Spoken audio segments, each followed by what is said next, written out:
Thanks so much. It is about progress, Tony. That's so well said, and I'm so grateful for these fine Americans who stood here representing hundreds of millions of Americans in all their various endeavors. And this bill, the One Big Beautiful Bill, is geared for those hardworking Americans. It is going to help all boats rise, and we are so excited to get this thing over the line, and I'll give you more updates on that. In the meantime, Tony and Paul and Sam and Sheriff Stewart, thank you again for your time this morning.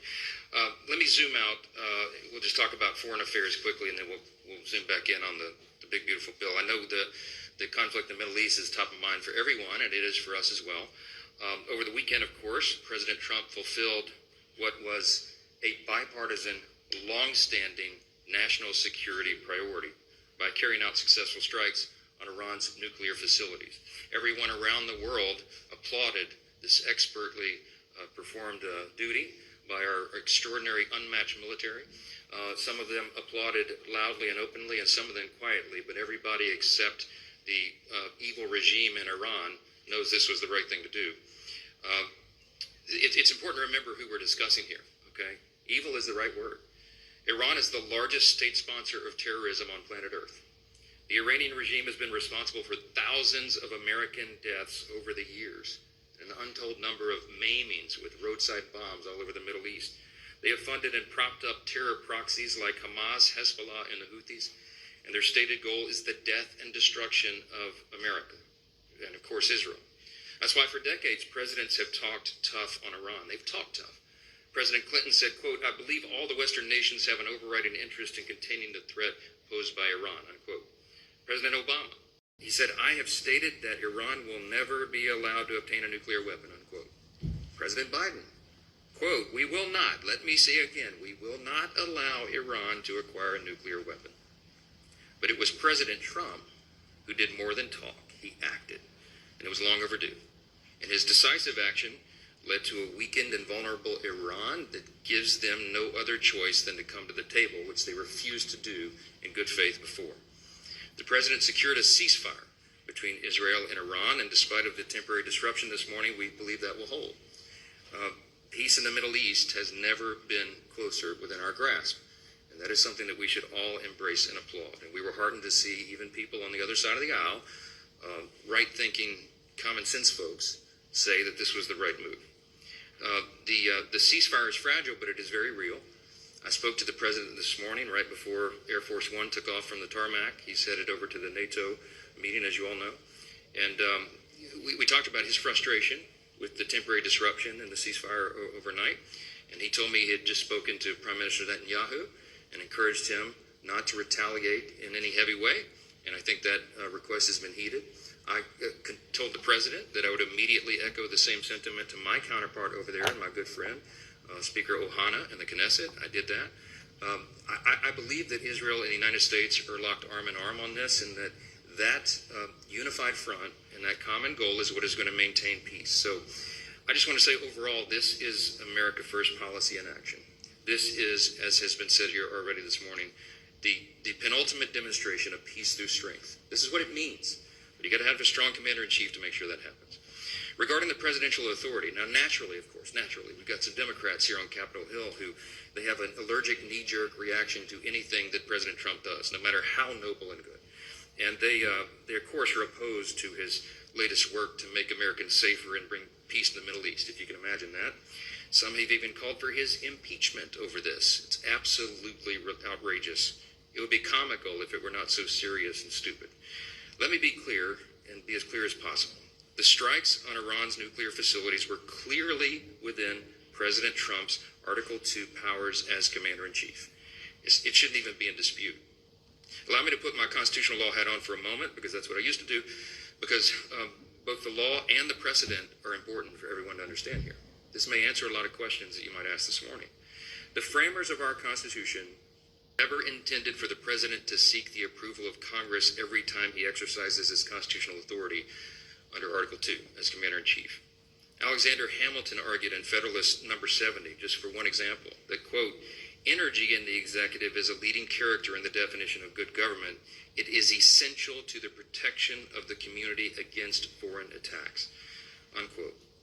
This is why the framers did not explicitly set restrictions on the president when it comes to using military force.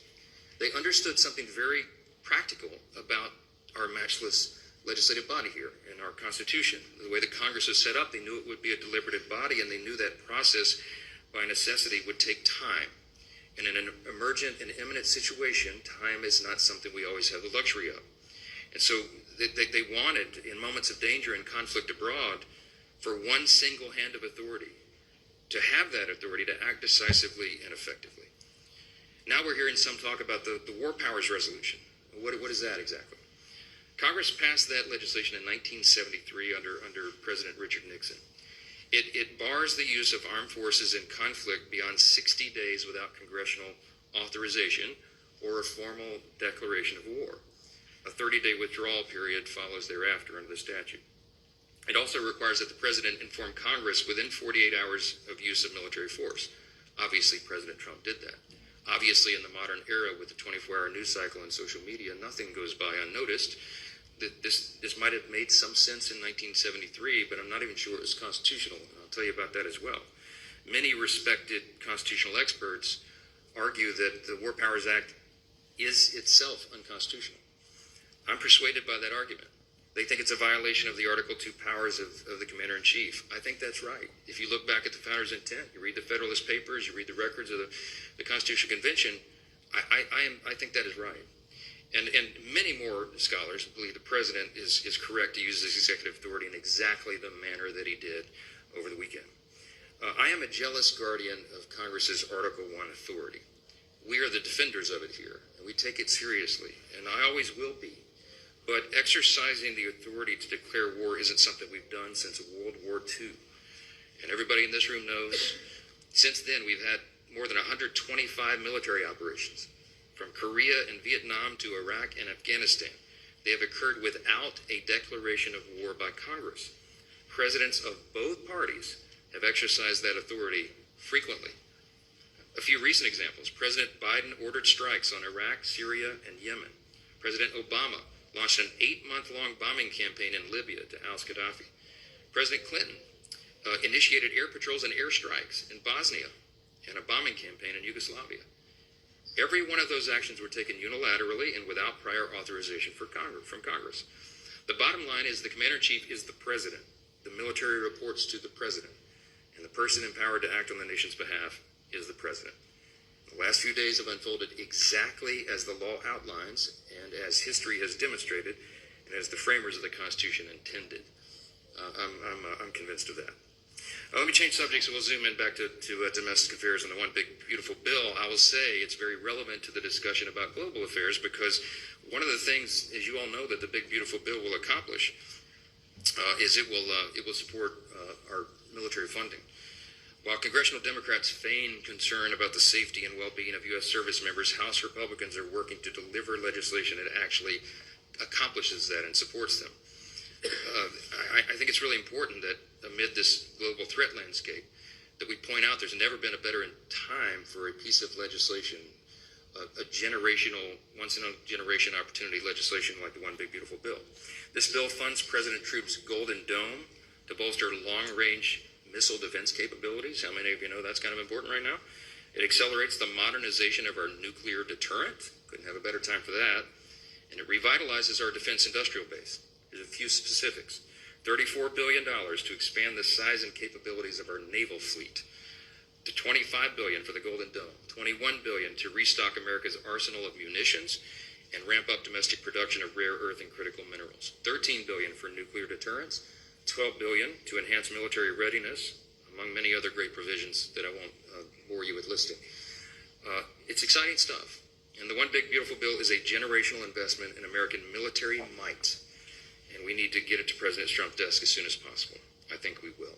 With that, I'll take a few questions.